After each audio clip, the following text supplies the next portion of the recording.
నా మీద ఎందుకు సార్ తీసుకుంటారు? నాకు కల సార్ 24 సంవత్సరాల్లో కట్టిన ఆ ఇంటిని నేను ఎలా బాధపడుతున్నా తెలియాలి సార్ మీకు అందరికి. నాలాంటి వాళ్ళ మీద నేనేం చేశాను సార్? దేశానికి సేవ చేసి రావడం తప్ప సార్ ఇది?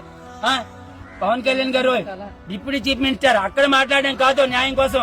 మహిళలకు న్యాయం చేస్తాను, పబ్లిక్ న్యాయం చేస్తాను.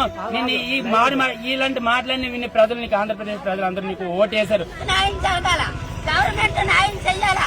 చంద్రబాబు నాయుడు గెలిచి 3 రోజులు అవ్వలేదు, మా ఇల్లు తీసిస్తారు. అక్కడి నుంచి ఆర్డర్ తెచ్చామన్నారు, అంజాయికి నెట్టుకోండ్రు.